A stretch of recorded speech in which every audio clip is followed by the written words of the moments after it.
Ok, buenos días. Vamos a dar comienzo a la clase del día de hoy, la primera del semestre de diseño sísmico de estructuras. Entonces, antes de comenzar, a los que estuvieron conmigo el semestre pasado en dinámica de estructuras, les doy la bienvenida de nuevo y como saben, siempre cuando tengan alguna duda o alguna consulta pueden activar su micrófono y conversar y decirme la pregunta, o si quieren pueden levantar la mano. Es más fácil que se activen el micrófono, mucho más rápido. Cualquier cosa también la pueden escribir a través del chat para que yo sepa que tienen algunas dudas o consultas. Y también cuando preguntemos alguna cosa, si entendieron o no, pueden escribir en el chat o con las reacciones, como saben, activar o con el sí o no que aparece en lo de participante, en la parte donde aparecen sus nombres, donde aparece que tienen prendido o apagado el micrófono y la pantalla, la cámara, perdón. Ahí pueden colocar si tienen alguna, si entendieron o no entendieron, ¿ya? Entonces, si estamos claros, para que probemos que está activo el...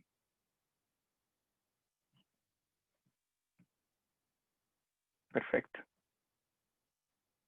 Ahí algunos ya están definiéndolo. Entonces, ¿cuál es la idea del día de hoy de la clase? Es poder hacer un pequeño resumen de lo que vamos a ver durante el semestre, ver cómo va a ser la dinámica de este curso, cuáles van a ser las evaluaciones, cuál es la materia que vamos a abordar, si hay alguna duda de parte de ustedes de cómo se va a llevar este semestre, para poder definir bien las fechas de las actividades evaluativas que vamos a tener y poder setear el semestre y poder avanzar de buena forma desde la semana 1, ¿ya? Entonces, como dijimos, este es el curso de diseño sísmico de estructuras, en la cual la idea es poder entender cómo generar estructuras que sean capaces de resistir de buena forma una demanda sísmica, ¿ya? Entonces vamos a ver cuáles son las distintas características, cuáles son las distintas propiedades que debe tener la estructura, cómo juegan estas distintas configuraciones de la estructura para la respuesta de ellas ante una demanda cíclica, típicamente dada por un sismo, que es súper importante para nuestro país. Entonces, vamos a avanzar. Como dijimos, hoy vamos a ver inicialmente una pequeña organización del curso y después vamos a ir a una introducción viendo ya la información que vamos a analizar en cada uno de los capítulos que tiene este curso de diseño sísmico de estructuras. Entonces, para información, el profesor del curso soy yo, Fabián Rojas, que ya me tuvieron en dinámica de estructuras, algunos de ustedes. Me pueden contactar a través del mail de fabianroja@uchile.cl o a través del foro. Típicamente, si es algo urgente, a través del mail, como dijimos el semestre pasado. Y como siempre repito, durante la semana yo trato de responder los mails dentro de las primeras 24 horas de haber enviado el mail. Y los fines de semana, obviamente, puede que me tarde un poco más en responder los mails, dependiendo del acceso a el computador que tenga y cómo esté, en el sentido de que pueda sentarme cómodamente a responder los mails. Pero típicamente trato de responder lo más rápido que se pueda los mails, las dudas. Si hay alguna duda por mail que me parece importante para todo el curso, yo la publico, obviamente sin el nombre de la persona que me envió la la pregunta, pero publico la respuesta en el foro, cosa tal de que todos tengan la respuesta. Si son consultas de tarea, específicamente de ejercicio, de dudas, siempre es bueno que esas se coloquen en el foro, primero que nada, cosa de que se responda solo una vez y todos los estudiantes tienen la respuesta, y puede ser que algún otro compañero también tenga la misma y se resuelve fácilmente y queda como preguntas y respuestas directamente en el foro. Entonces, típicamente lo que vamos a hacer para cada ejercicio, se va a abrir un tema en el foro, una línea en el foro, cosa de que se vayan respondiendo las consultas que tengan en particular para ese ejercicio. El profesor auxiliar de este semestre va a ser Pablo Pizarro. Ahí está el email que él también los saludó a través del foro, por si tienen alguna duda o consulta, para que también le puedan escribir. Entonces, en cuanto a la comunicación, principalmente lo mejor es que si son dudas de ejercicio, vayan a través del foro, cosa de que se respondan, y si son dudas o inquietudes distintas, o de concepto o de cosas, si estiman, me las mandan por mail o también las colocan en el foro y también las podemos responder de esa forma, ¿ya? Típicamente el auxiliar es el que responde más en el foro. Yo respondo dependiendo de si hay algo que no se entendió bien o necesita una mayor aclaración por mi parte. ¿Alguna duda o consulta hasta ahora acerca de cómo nos vamos a comunicar?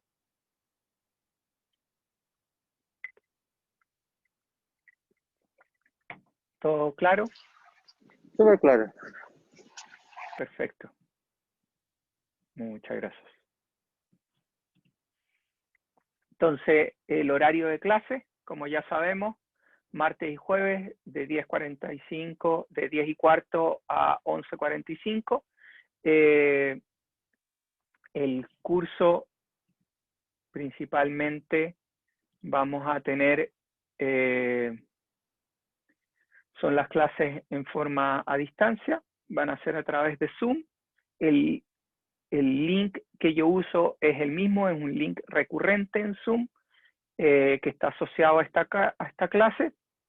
Obviamente yo cada vez que vaya a ver una clase, 5 minutos antes, les envío el link a través de uCursos para que puedan conectarse.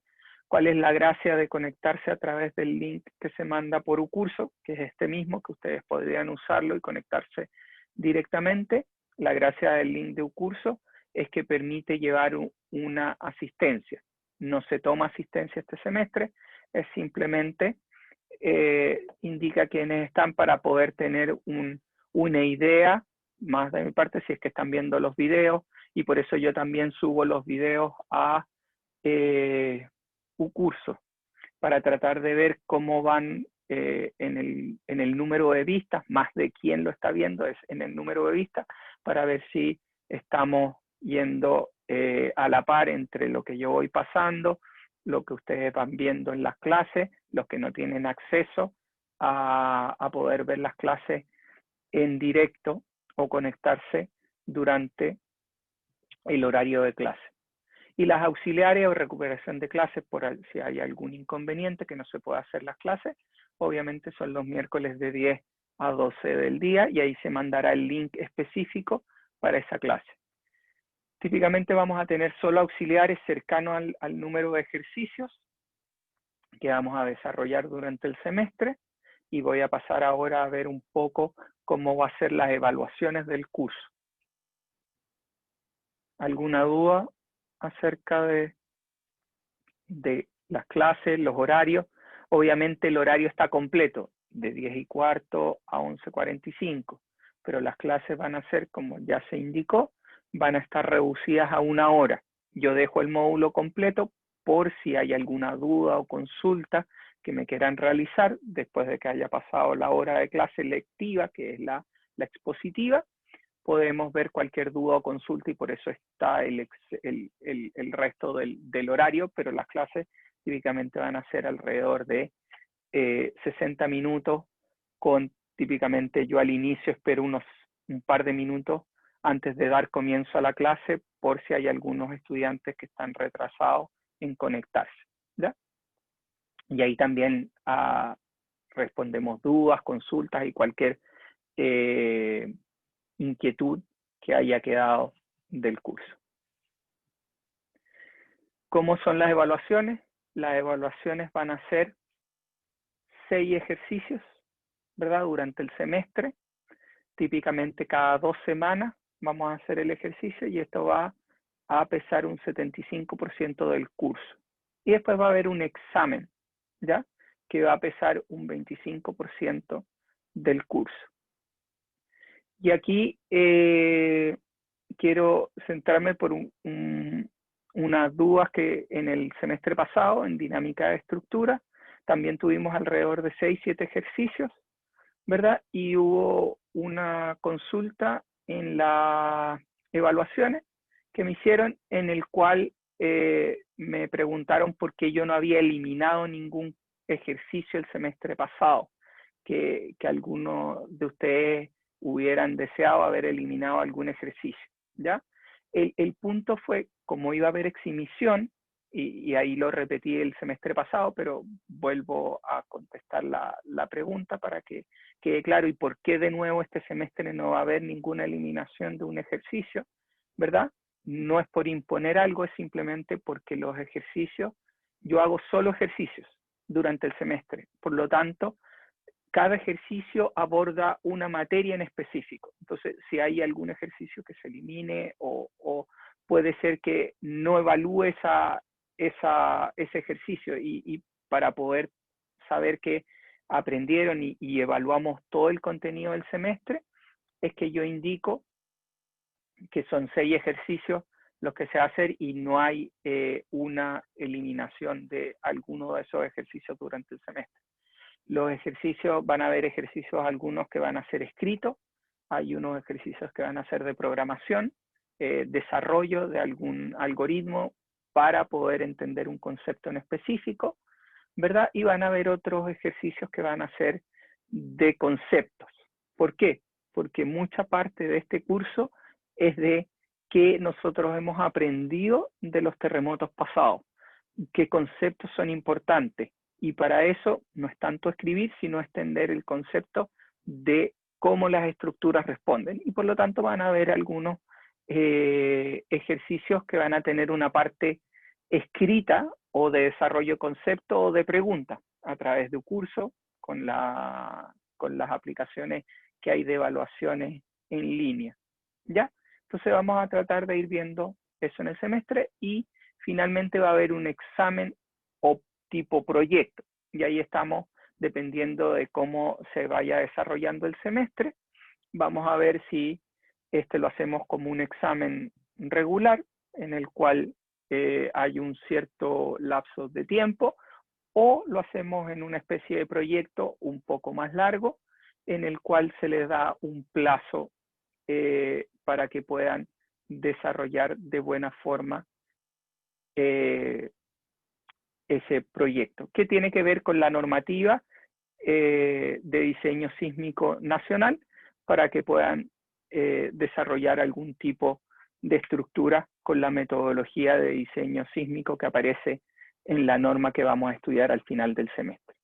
Entonces aquí me quiero parar y quiero, si hay alguna duda o consulta, para que estemos claros del proceso, de cómo van a ser estos ejercicios, de que son 6 ejercicios que se van a dar en el semestre y que no va a haber eliminación. De nuevo, es simplemente porque quiero lograr evaluar cada uno de los conceptos que vamos a ir viendo a través del semestre y que es la única tipo de evaluación que vamos a tener para determinado concepto. De nuevo, los ejercicios van a ser en forma tal de que puedan desarrollarlo en un tiempo razonable. Esperemos que no tengamos los mismos inconvenientes que tuvimos el semestre pasado con algunos de los algoritmos, en el cual hubo un mayor tiempo de desarrollo del que habíamos esperado que pudieran hacer. Entonces, ¿alguna duda o consulta? con respecto a esto? ¿Esos periodos de tiempo son un bloque horario en un día en particular o son días?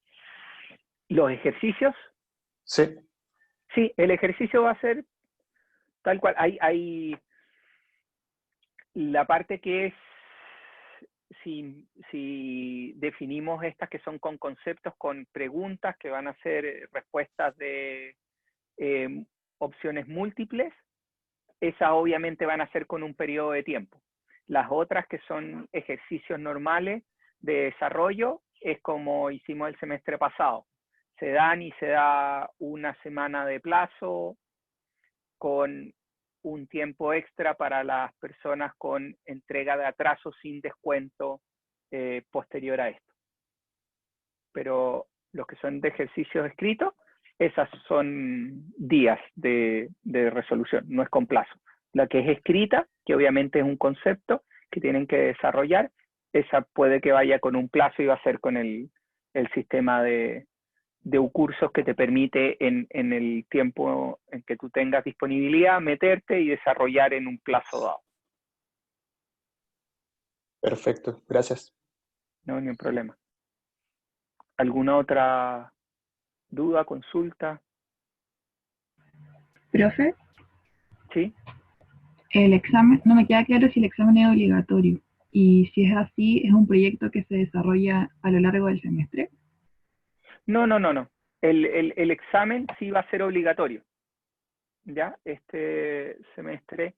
Y por eso el proyecto va a ser como tenemos 14 semanas, en realidad cuando vamos viendo la selección de ejercicio, va a haber unas 2 últimas semanas que van a tener tiempo en el que se va a empezar a desarrollar el proyecto. Y el proyecto tiene que ver un poco con lo que vimos al final del semestre de dinámica de estructuras, que tiene que ver con análisis modal espectral, y lo que hacemos es desarrollar a través de la normativa chilena el análisis sísmico de una estructura dada, ¿ya? Y por eso puede ser, se va a entregar y se le va a dar un plazo para que desarrollen ese, pero va a ser al final del semestre, no va a ser a lo largo del semestre, sino va a ser al final. Ya, súper. ¿Y sería individual o sería grupal? No, individual. Ya, gracias. No, ni un problema. ¿Algún otro comentario? ¿Duda, reclamo?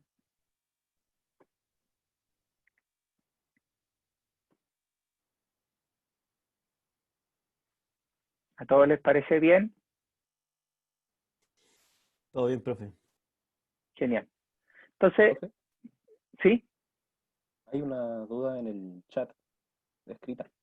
Ah, gracias, que estaba tapado con la...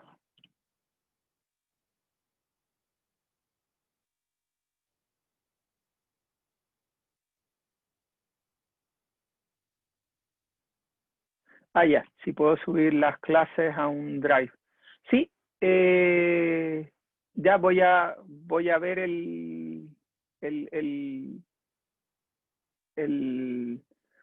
dónde las puedo subir, ¿ya? Por mientras van a estar en un curso las iniciales y de ahí vamos a ver para setear el Drive, cosa de que ustedes puedan ver directamente en línea las clases, ¿ya? Voy a ver cuál es la recomendación de la escuela en cuanto a Drive para usar y subir la información y ahí las voy colocando, cosa de que puedan verlas también. O las pongo en ambos lados si a alguien le es más cómodo la otra opción.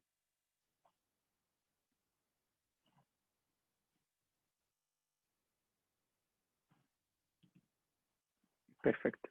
¿Alguna otra duda o consulta?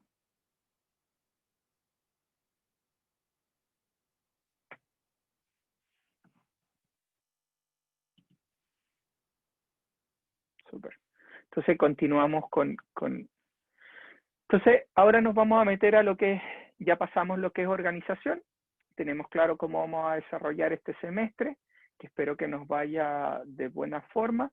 que podamos desarrollar el curso, responder todas sus dudas y que puedan ir aprendiendo a medida que avanza el semestre los conceptos. Este curso, a diferencia del curso que vimos el semestre pasado de dinámica de estructura, tiende a tener, los apuntes son más presentaciones más que un texto con información, ¿ya? ¿Y por qué? Lo vamos a ir viendo a lo largo del semestre, porque tiene muchos más conceptos que analizar y tiene muchas más disciplinas que abordar. Ya no es tanto en una disciplina específica que nos movíamos el semestre pasado con dinámica de estructuras, ¿verdad? Ahora vamos a ver que para el diseño sísmico de estructuras tenemos que ver esto a través de un proceso un poco más complejo, de una interrelación entre distintas disciplinas. Entonces, ¿qué es lo que deberíamos estudiar cuando ustedes tienen el concepto de diseño sísmico de alguna estructura? ¿Alguien me puede decir qué deberíamos estudiar o qué conceptos deberíamos abordar?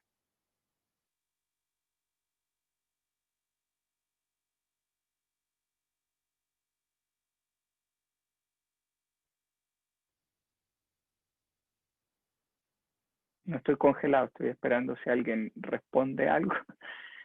¿Alguien tiene alguna idea de qué deberíamos estudiar o qué conceptos deberíamos abordar?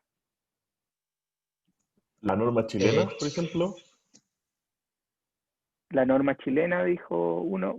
Camilo, creo que no se te escuchó, o Guillermo. No, también, además de la norma chilena, también como la frecuencia y a los modos que más le gusta moverse la estructura, Ya, entonces estamos hablando... como más crítico. Exactamente, deberíamos ver la norma.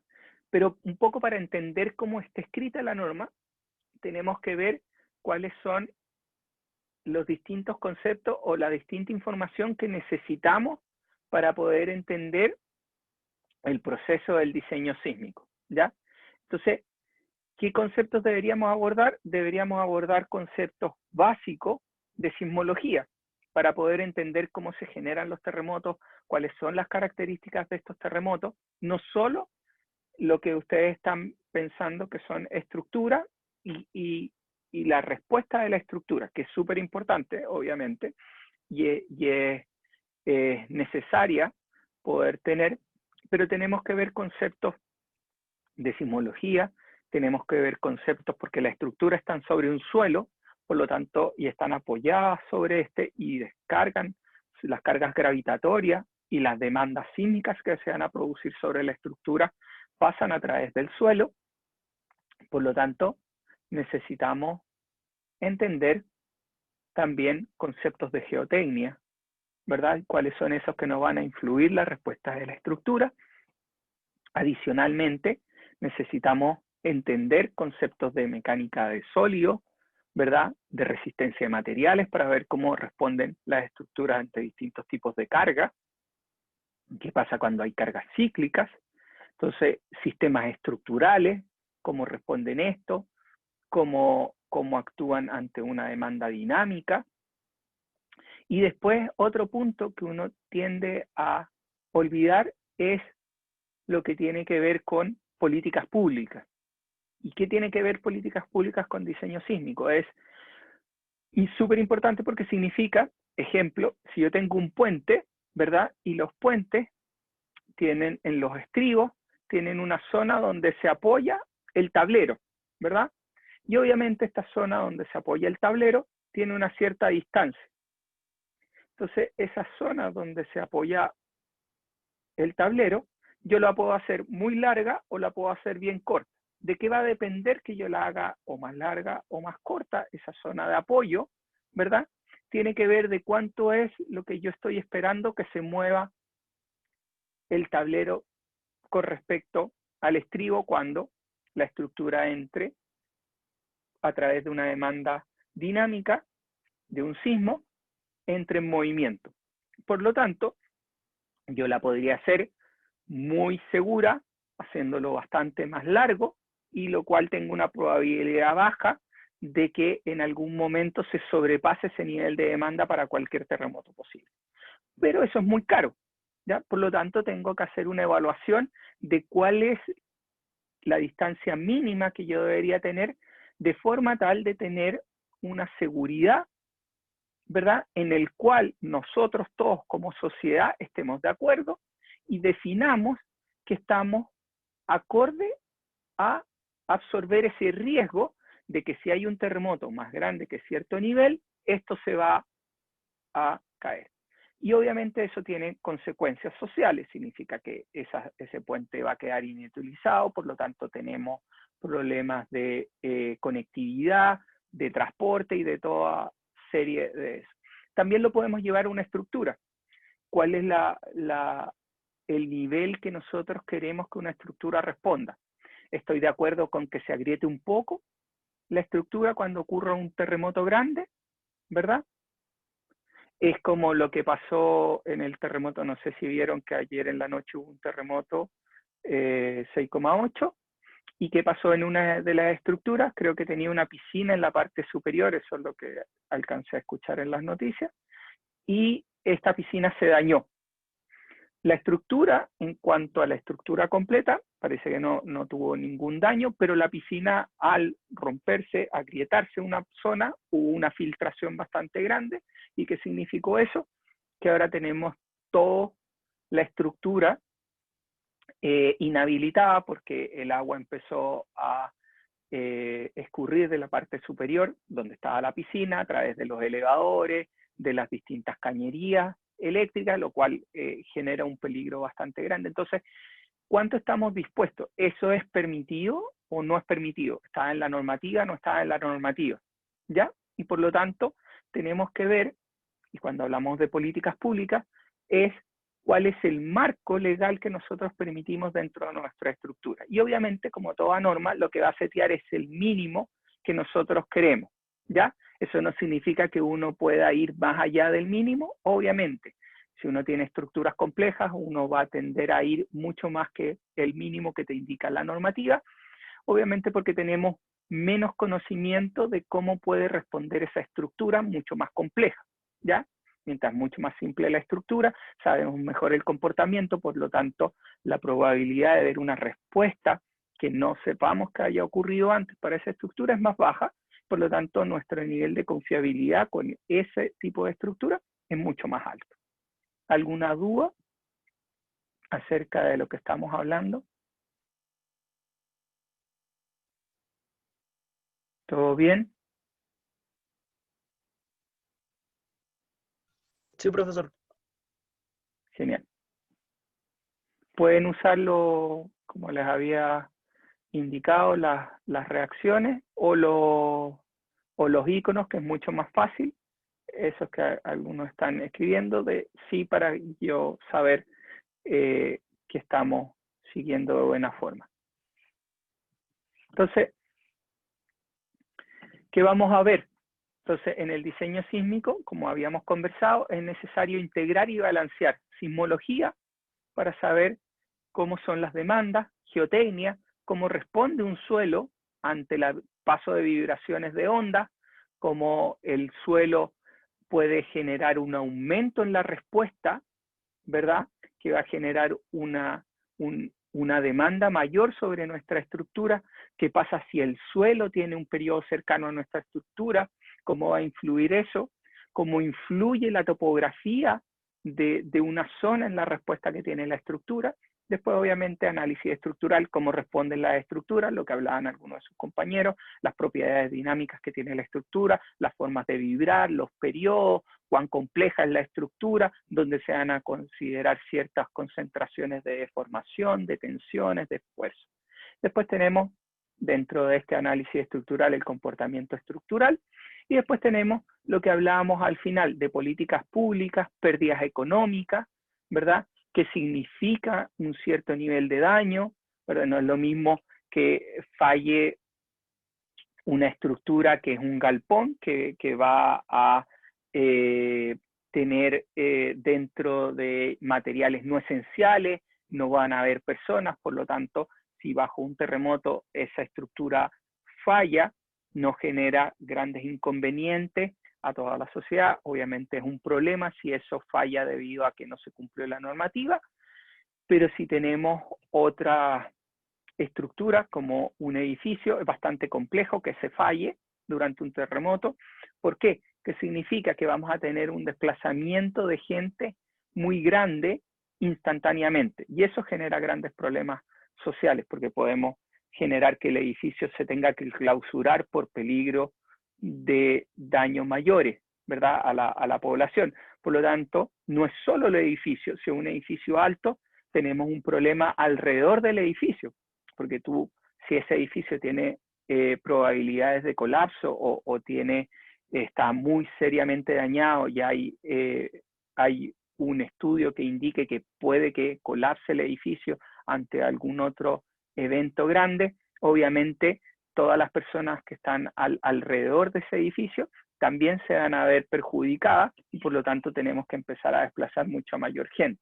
Entonces uno tiene que ver cuáles son esas pérdidas económicas, cuáles son esos trastornos que pueden generar, y a partir de eso es qué niveles de demanda nosotros vamos a definir para nuestras estructuras, qué permitimos, qué no permitimos, hasta dónde permitimos los daños.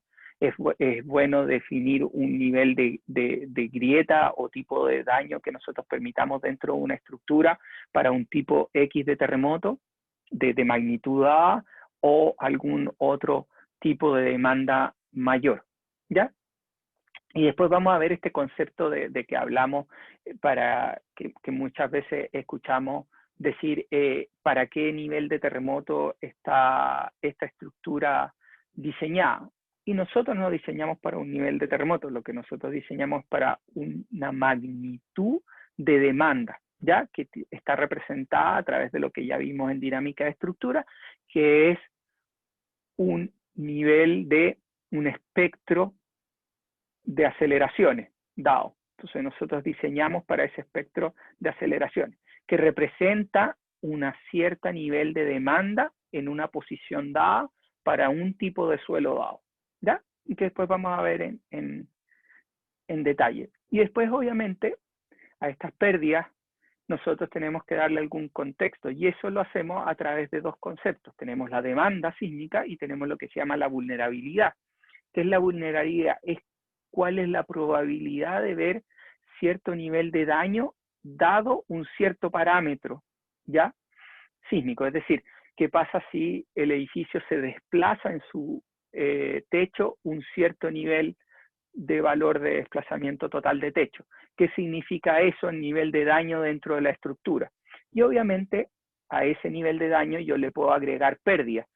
Ese nivel de desplazamiento me produce X cantidad de daño y esa X cantidad de daño me produce X cantidad de pérdida monetaria, ¿ya? O tiempo en el cual el edificio va a estar sin uso, ¿ya? Y por lo tanto ahora yo puedo integrar eso a través de la demanda, a través de la vulnerabilidad, a través de los costos por tiempo de que la estructura no esté disponible. Puedo calcular cuál es la probabilidad de ver un cierto nivel de pérdida o cuál es la pérdida anual que puede tener mi estructura, y ahí yo puedo decir, estoy dispuesto a aceptar ese nivel de pérdida o me voy a un diseño un poco más alto que me reduce el nivel de pérdida que va a tener la estructura. ¿Ya? ¿Alguna duda? ¿Consulta?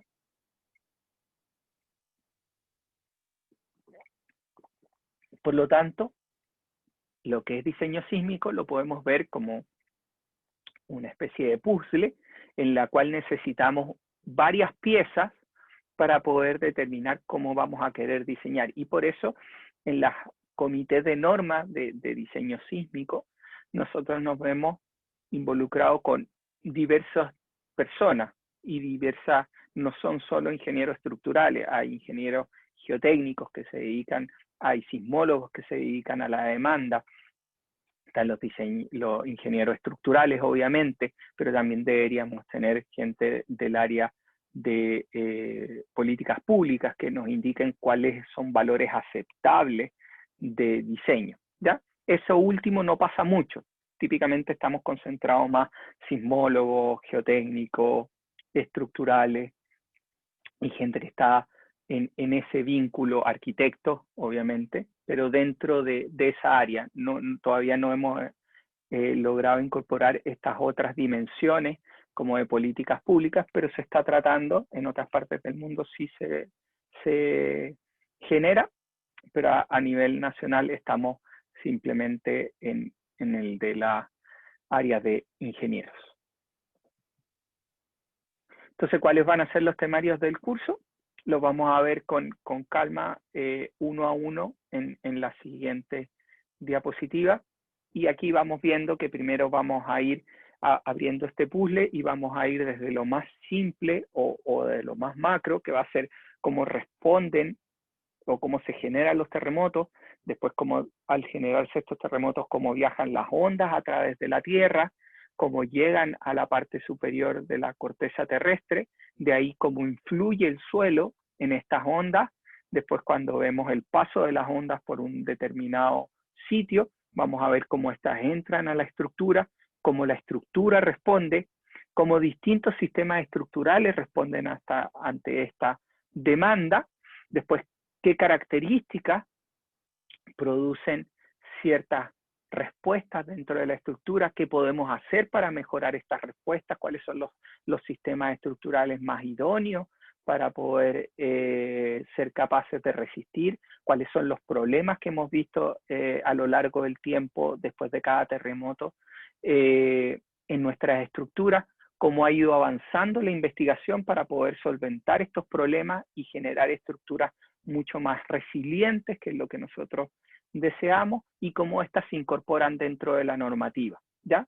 Y ahí vamos a ver cuáles son los conceptos que hay detrás de esto, cómo logramos representar a través de un análisis lineal y elástico la respuesta que podrían tener estas estructuras, que obviamente van a entrar en el rango no lineal, ¿verdad? Y cómo son las características finalmente de las estructuras chilenas y las que se usan hoy en día. Y la normativa, obviamente, chilena. Entonces, ¿cuál es el objetivo principal de este curso? Es poder entender la demanda a la cual son sometidas las estructuras, como vimos, este viaje de las ondas, cómo llegan y cómo nosotros representamos la demanda, que es este paso de ondas por un sitio dado, que nosotros lo podíamos representar a través de un acelerograma, o lo podíamos representar ante un tipo de fuerza específico, o ante un espectro de respuesta dada. Entender cómo las diferentes tipos de características de los terremotos, si tenemos terremotos superficiales, si tenemos terremotos intraplaca, interplaca, que son los subductivos, qué características diferentes tienen un tipo de terremoto de otro, cómo éstas influyen dentro de nuestra estructura, cómo el suelo responde ante el paso de las ondas, qué pasa si el suelo es mucho más blando, es decir, es un suelo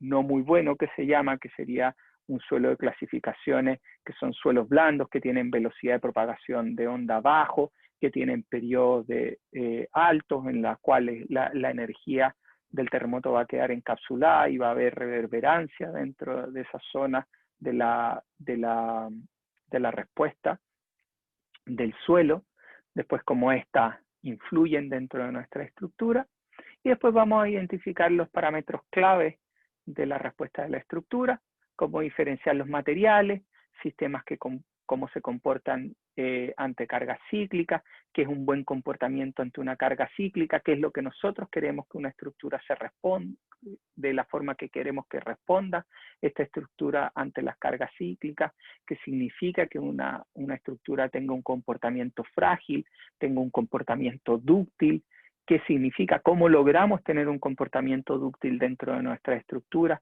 qué pasa con el detallamiento, cómo influyen las distintas normativas para producir un buen detallamiento dentro de nuestra estructura, cómo modificar la estructura de forma tal que entregue una buena respuesta, y qué simplificaciones usamos en las normativas para poder definir la demanda a la cual va a estar sometida la estructura, y cómo se aplican esta dentro de la estructura y cuáles son las limitaciones o los límites de respuesta que le vamos a poner a la estructura.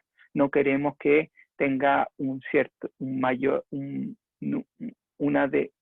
desplazamiento mayor a cierto valor, una deformación máxima entre pisos, que el corte no sea menor a un cierto nivel de valor. ¿Por qué está en eso? ¿Qué significa dentro de nuestra normativa y qué logramos? Entonces primero vamos a ver los conceptos a lo largo del semestre para finalmente ver cómo esto se plasma dentro de la normativa. Entonces primero vamos a ver cuál es todo el proceso en la cual nosotros se ha ido pensando la normativa y por qué finalmente llegamos a lo que es el cuerpo de la norma, qué conceptos hay detrás de esto.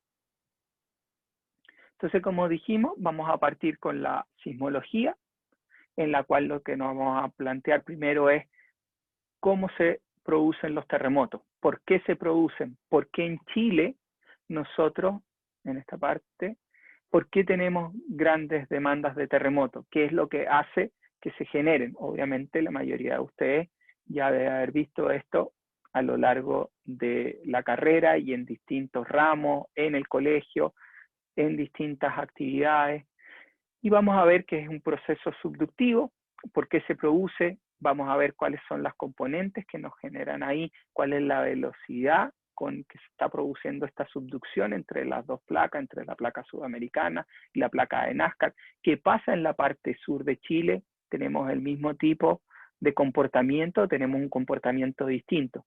Y después vamos a ver finalmente cómo esto se traduce dentro de la normativa. ¿Tenemos solo este proceso subductivo o tenemos también procesos corticales dentro o superficiales, ¿ya? Que produce esta subducción en nuestra estructura en la corteza, qué esfuerzos se están produciendo, cómo podemos manejar, qué expectativa tenemos de cuántos terremotos vamos a tener, qué magnitud pueden llegar a tener, ¿verdad? Y obviamente como en otras partes. Después vamos a ver lo que hablábamos del proceso subductivo, a que le llamamos un terremoto interplaca, que llamamos intraplaca, que llamamos corticales o superficiales, ¿verdad? A que llamamos de profundidad intermedia, cómo esto se ve, cómo hemos observado esto a través de los datos de los distintos terremotos, cómo definimos los distintos tipos de ruptura que producen estos distintos tipos de ruptura dentro de nuestra respuesta, ¿verdad? Cómo se clasifican. Después vamos a ver ciertas características del terremoto, que como nosotros, qué es lo que nos interesa a nosotros como ingenieros estructurales, y vamos a ver que el principal dato que nosotros vamos a querer extraer de la demanda sísmica son los registros de aceleración. ¿Y qué es un registro de aceleración? Simplemente es el paso de las ondas sísmicas por un punto dado, ¿ya? Entonces lo que nosotros estamos midiendo es cómo se desplaza en X, en Y y en Z. Si es que es un equipo que logra medir en esas tres direcciones, nosotros estamos viendo el paso de las ondas por ese punto específico. Y estamos viendo solo el movimiento horizontal y el movimiento vertical del sistema. No estamos viendo cómo está rotando. ¿Ya? El equipo solo mide cómo se mueve en planta y cómo se mueve verticalmente. ¿Ya? Esos tres. Vamos a ver qué características tiene, si vemos esto a través de en frecuencia, cómo vemos esto, si lo vemos, cómo varían las aceleraciones a medida que nos alejamos del punto de donde se origina el terremoto, qué influencia tiene, cuánto decae, cuáles son estos que llamamos curvas de atenuación, para qué nos sirven estas curvas de atenuación, cómo las encontramos.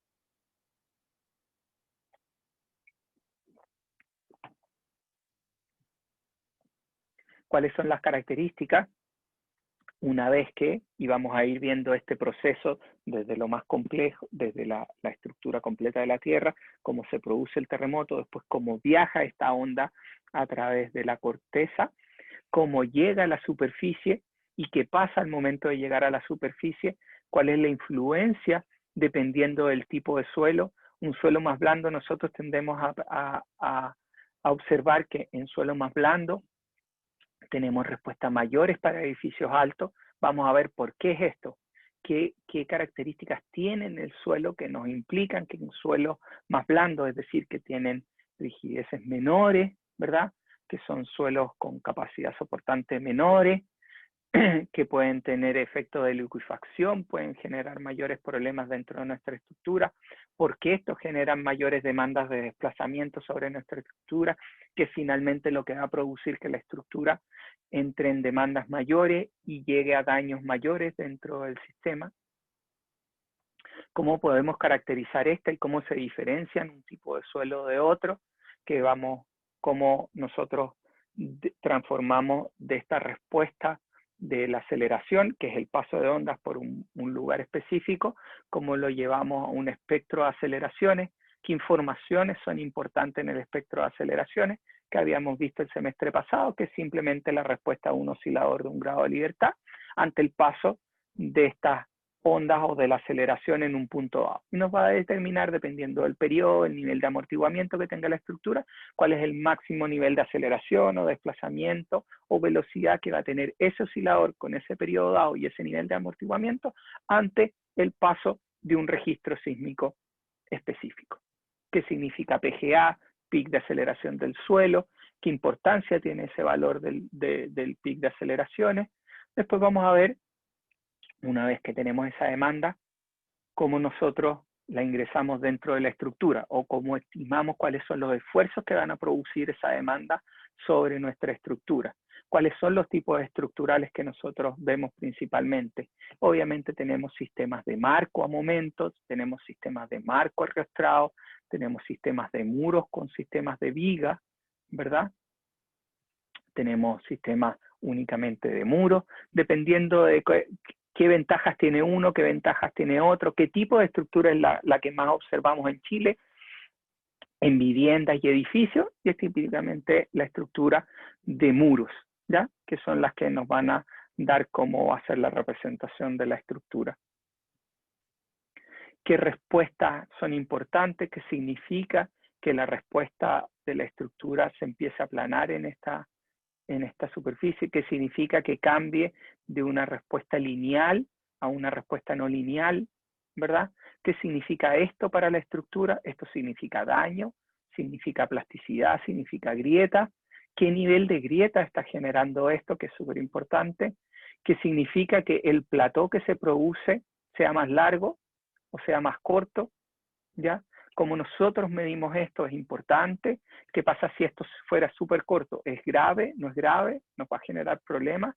Entonces vamos a ver cuáles son esos conceptos que hay detrás y qué es lo que nosotros deberíamos buscar.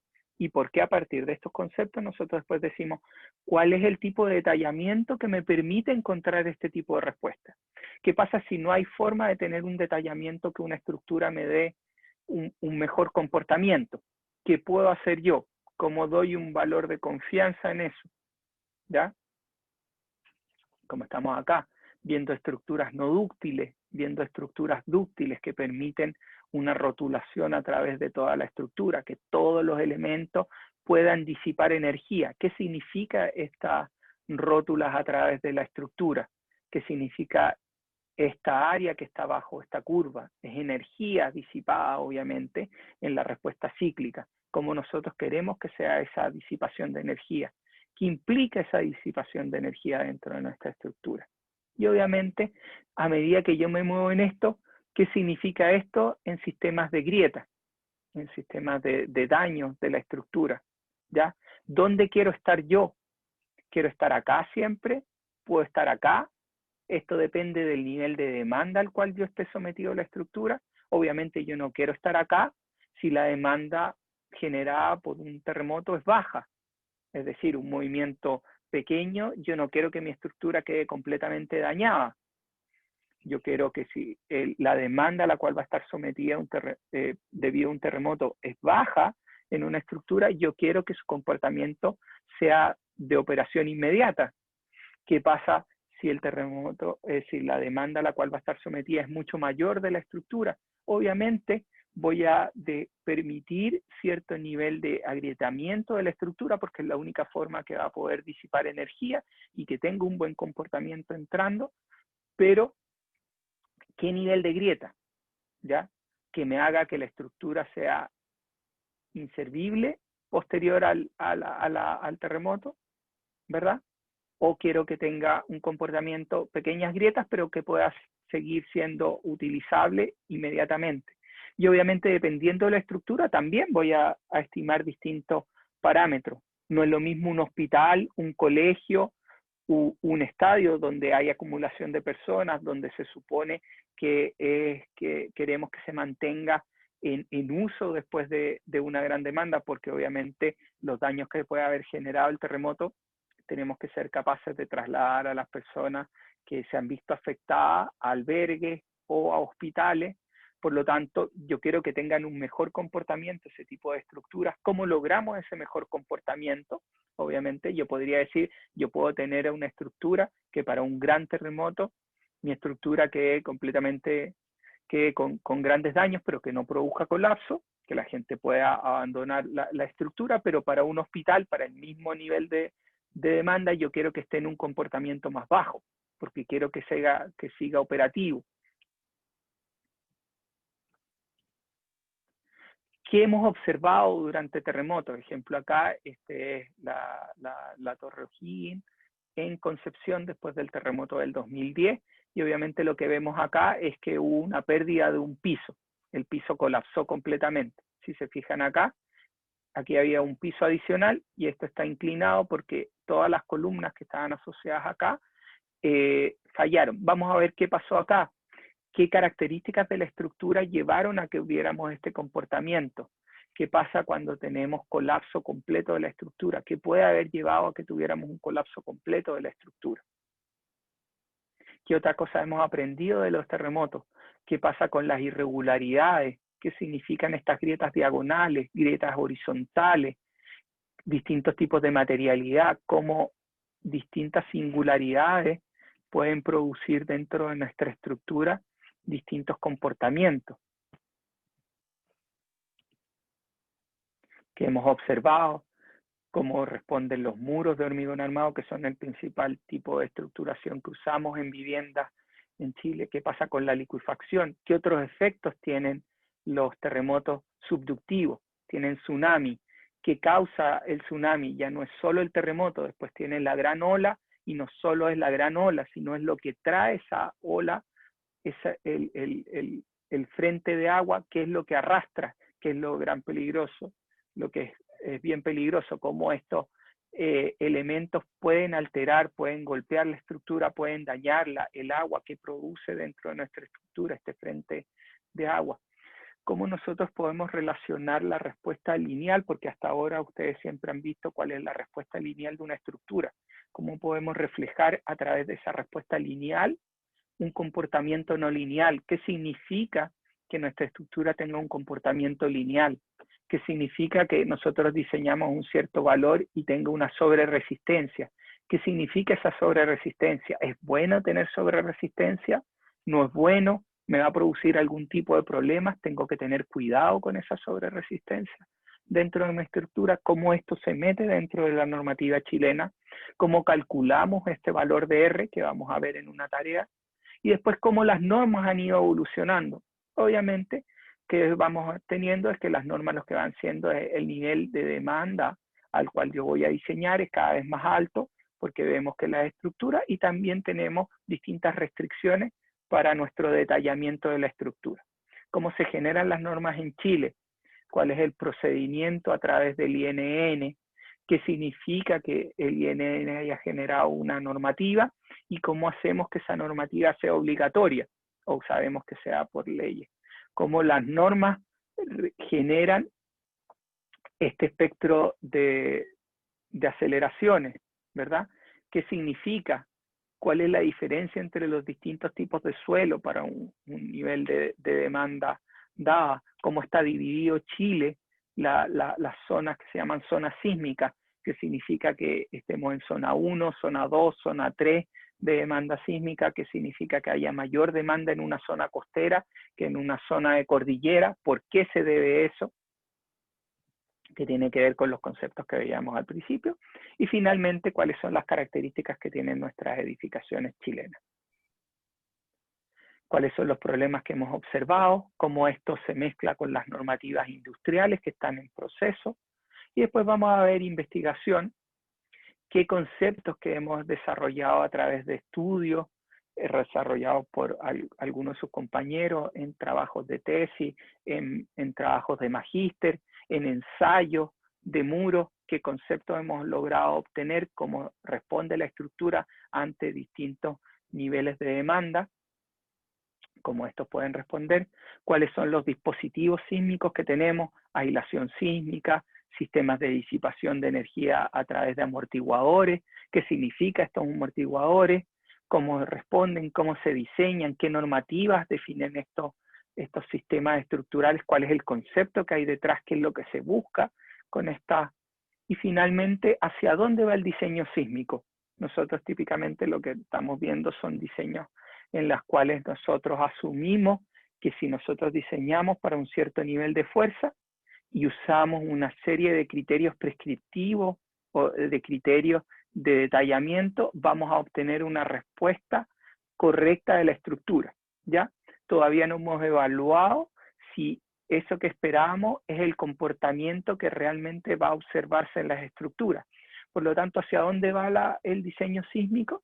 Es hacia lo que se llama diseño por desempeño, en el cual nosotros tenemos un diseño de la estructura y ahora chequeamos que ese diseño que nosotros habíamos preestablecido me da una respuesta acorde a lo que yo establezco. Es decir, dado un cierto nivel de demanda, que va a estar representada por un registro sísmico, yo voy a tener un comportamiento de todos los elementos de la estructura que van a ser menor a cierto valor, es decir, menor a cierta rotación, las grietas van a ser menores a tanto, las deformaciones unitarias no van a llegar a cierto valor, y yo chequeo que eso se cumpla. Si algo no se cumple, vuelvo, reacomodo mi estructura y vuelvo a pasar por este sistema. Y nosotros estamos acostumbrados a estos niveles y qué nivel de daño es lo que estamos observando. No hemos ido más allá a ver qué tipo, y ese es el próximo, es que nosotros podemos, la próxima parte que falta es estimaciones de pérdida. Es decir, ahora yo puedo decir, si tomo un diseño tipo A, me va a generar un nivel de daño tipo A. Si yo tomo una estructura un poquito más sofisticada, con mayores detallamientos, con un análisis más profundo, puede que la estructura ahora tenga un nivel de pérdida B. Y así sucesivamente veo cuál es, dependiendo de cuál sea mi diseño y, y las limitaciones que yo le puse, cómo me beneficia eso en la pérdida a largo plazo que va a tener la estimación de pérdida de ese terremoto. Es decir, qué tipo de respuesta yo quiero tener, y por eso es diseño por desempeño, porque yo defino el desempeño que yo quiero tener para el nivel de demanda que tenga la estructura. Y obviamente nosotros estamos incluyendo esto actualmente en nuestra normativa, pero todavía nos queda bastante tiempo para ver lograr completamente incluir esto. Nosotros vamos a llegar, recién ahora estamos viendo hasta la parte de daño, cuál es el nivel de respuesta a la cual va a tener la estructura. Y finalmente, ¿con qué quiero terminar? Con una frase que también creo que se la había puesto el semestre pasado en dinámica y que es súper importante para el diseño sísmico, porque uno tiene que tener claro esto cuando está diseñando, que la ingeniería estructural es el arte de utilizar los materiales que tienen propiedades, las cuales solo pueden estimarse. Como nosotros sabemos, solo podemos estimar cuál va a ser la respuesta que tiene la estructura para edificar estructuras reales que pueden ser aproximadamente analizadas, es decir, cuál es la respuesta a través de análisis elástico, análisis no lineales, para resistir fuerzas que no son conocidas con precisión, porque en cada terremoto, dependiendo de la ruptura, van a generar distintos tipos de demanda y por lo tanto solo podemos estimar con algún grado de precisión cuál va a ser más o menos el tipo de demanda al cual va a estar sometida la estructura, de forma tal que nuestra responsabilidad con respecto a la seguridad pública esté satisfecha. Y esto es súper importante de tener en conciencia, de que lo que nosotros estamos haciendo en el diseño sísmico es estimar cuál es la demanda, ¿verdad? Y estimamos cuál va a ser la respuesta de esta estructura a esta demanda, ¿ya? Pero obviamente hay un cierto grado de variabilidad que a veces es difícil de incorporar. No sabemos precisamente cuál va a ser la respuesta, porque nosotros estimamos las respuestas con ciertas suposiciones. Y finalmente, nosotros tenemos que ver cuál es la respuesta que va a tener la estructura cuando esté acoplada completamente. ¿Cómo va a responder esto? ¿Qué efectos va a tener dentro de nuestra edificación? ¿Cómo responde? ¿Qué nivel de grieta? ¿Me va a permitir abrir las puertas? ¿No me va a permitir abrir las puertas? ¿Se me van a dañar los ascensores? Voy a tener distintos efectos y por lo tanto tengo que ser consciente de ese nivel de variabilidad y de suposiciones que yo he hecho para poder saber que mi estructura tiene un buen diseño y esperamos tener un buen comportamiento de la estructura. Entonces, con esto me pasé un par de minutos de la clase, pero si hay alguna duda o consulta que tengan.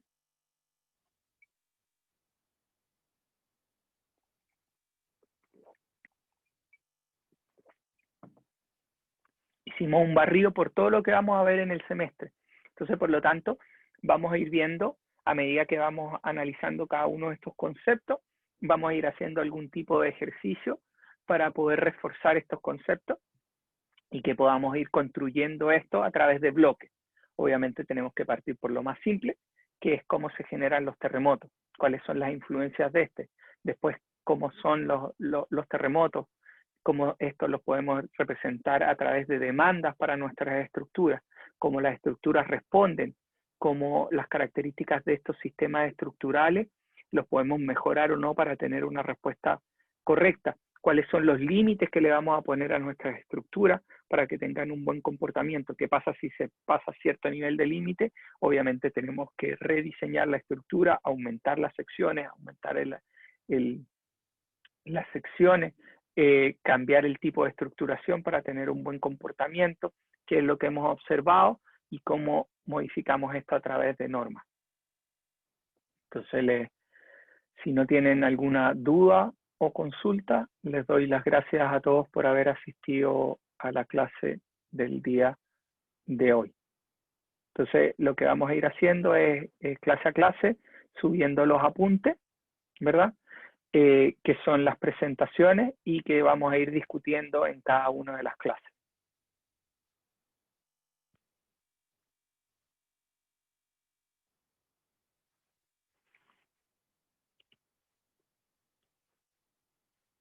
¿Alguna duda?